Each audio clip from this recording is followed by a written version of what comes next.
I now live in the mountains in France. The view gets better over there. Beautiful setting.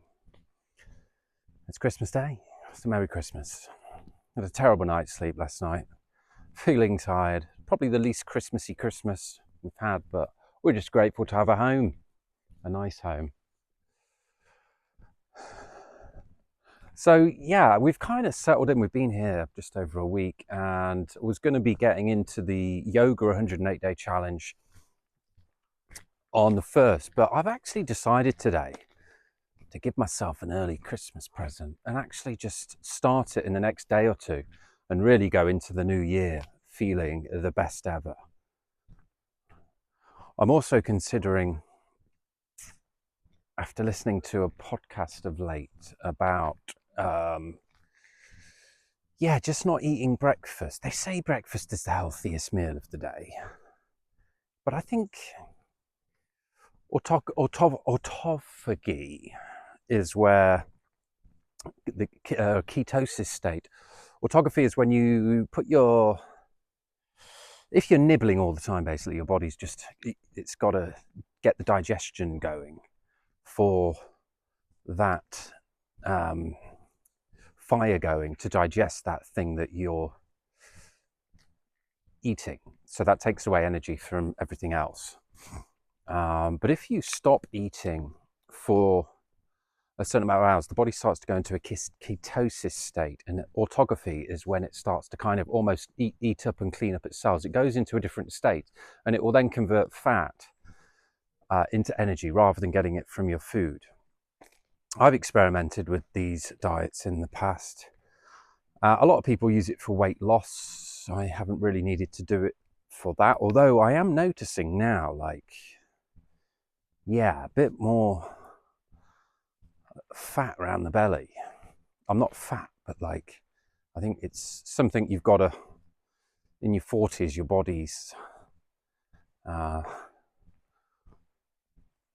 metabolism slows down, so you have to work at these things. But just for energy levels as well and digestion, I'm trying to think of the best way to balance out family life, work life, health, and all of these things. We've experimented with the 4 a.m. club. I'm just trying to link everything together here and chat away like I do. The 4 a.m. club was an idea for me to be there for my family, but to give me 2 or 3 hours in the morning to largely work, but also do some good healthy things and educational things, reading, etc. And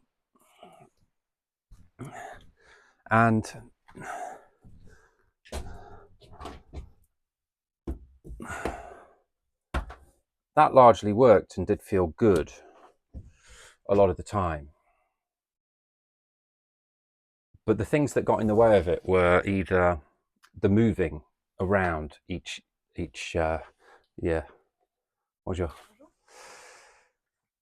moving around 24 different moves this year upsets the rhythm of things, because you're traveling, you're exhausted, you're moving in and out, it's a new place, that you've got no routine, obviously nothing. So I would get into the 4 a.m. club and then we'd have to move again, and then so that would upset it. I think the second thing is alcohol certainly affects your sleep, which affects waking up in the morning. So we won't be doing any of that going forward with this 108 day program and getting the business going.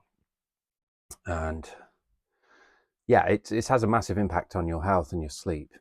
And so that did sometimes get in the way. If you have a few glasses of wine at night, and it affects your sleep and it affects how you feel when you wake up. And number 3, I just think bedtime habits. I know all of the good things to do when I go to sleep or to prepare to sleep. You need to be preparing to sleep a few hours before you sleep. But it was just with work and different thoughts and with all of the chaos this year, it was sometimes just the only time to grab some work time or to grab some research time, or to have some time for me, just to I love watching poker videos on YouTube, for example, as my bit of pleasure. I love poker, and I love I follow a lot of YouTubers that do poker videos, and also just watching YouTube for research, for finding about the latest in tech, AI, crypto, etc. And so sometimes late at night was the only time I would get to do that, which would also then also obviously impact the sleep and would impact the 4 a.m. club. So they're the three main things that I've identified that affected the ability to consistently wake up at 4 a.m. and get a couple of hours work in, do the yoga, go for a run, do some breathing, do some meditation, do some reading, like set up the day for success. And if I've got a good few hours working, then when my family wakes up and we can do what we want to do and have that balance, and also give Emily time to do her things and have the balance there. And also it just feels like the best time to work. And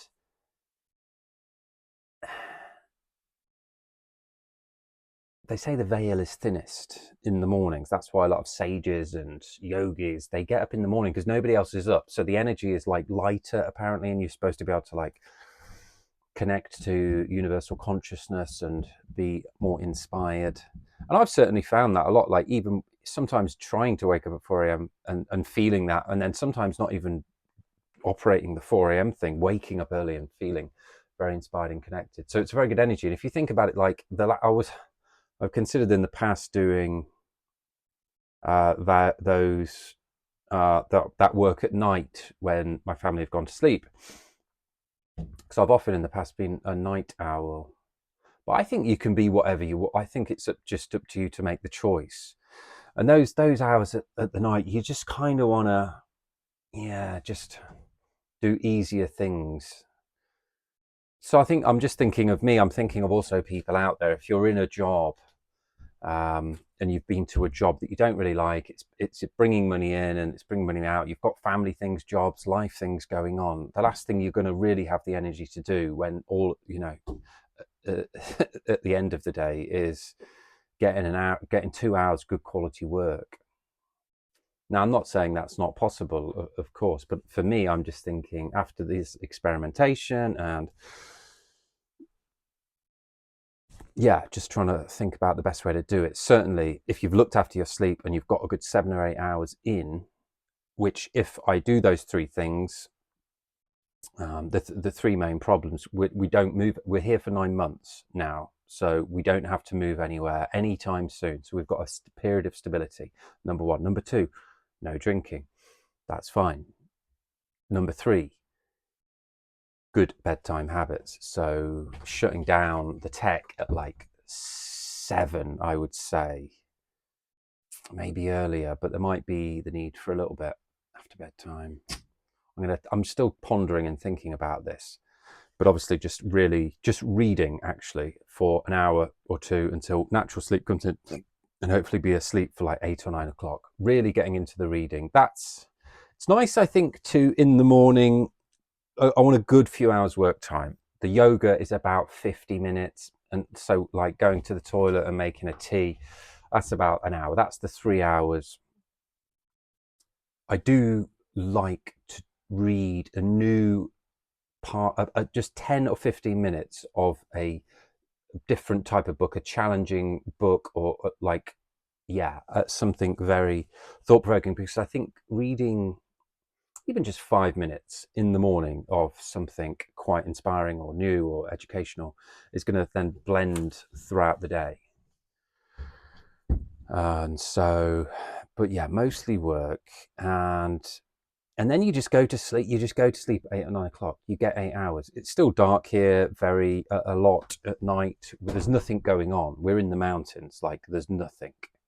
So for me, this period is about stability for me and my family, and it's about taking Nonconformity Company off the ground. And I just think it'll be a really cool story. We've got the 4amclub.com, and I've been umming and ahhing about this and experimenting, which is the whole message with the company. Just put things out there and see how it feels. Start talking about it, start making videos about it, just suss it out, rather than having these things in your head. When you actually say the spoken word, write it, make a video, put it out there onto a landing page, the unconscious becomes conscious. So it becomes more real. Oh, some cyclists. Luckily, it's not a very busy road, but it's a lot of walkers and. Bonjour. Bonjour. Where was I? Yeah, just. So I've really been thinking about, even though it would be trying to chill out and do nothing, I've just been really trying to think of the best makeup. And I think the 4am Club is a great program for all those people out there. If you're in a job where you can't see a way out, you've got limited cash, limited time, and limited know-how, the 4am Club's great because you can join. You do an outcome pledge, so you do a promise to yourself and the others in the community. You've got then so that it reinforces why you're doing it. And this isn't a forever thing. This is to get freedom. This is to buy freedom back. So you don't have to work for the man anymore. You're working for yourself, and it takes time. Real businesses take time. They're not get rich quick schemes.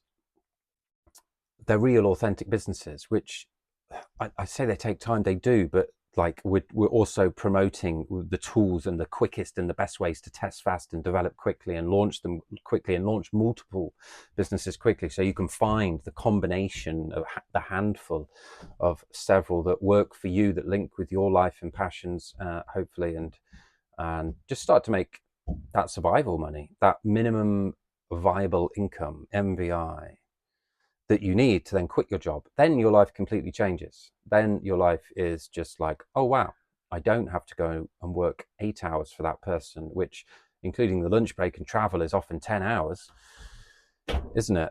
9-10 hours easy. And it's your whole day. It's your whole week, pretty much. It's most of your life.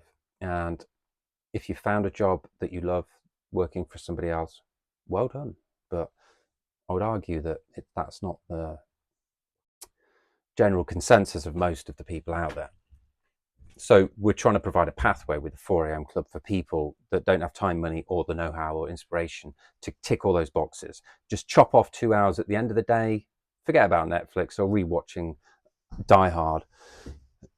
You've already seen it, yeah? Why don't you start making the movie of your life and start crafting that in the morning? Because how you spend your days, how you spend your days is of course how you spend your lives. How you spend your days is of course how you start that first part of the morning. And so we're going to just go for it. We're just going to go for it, and we're going to get tired in the day. You can do it in 2 different ways. And we've got the link for the 4am Club below. We're going to experiment with this one with a lifetime membership. So you get access to the community, you get the resources and the trainings, you get the inspiration. And I just think the power of committing to something, writing your outcome pledge, and then having like-minded people also doing the same thing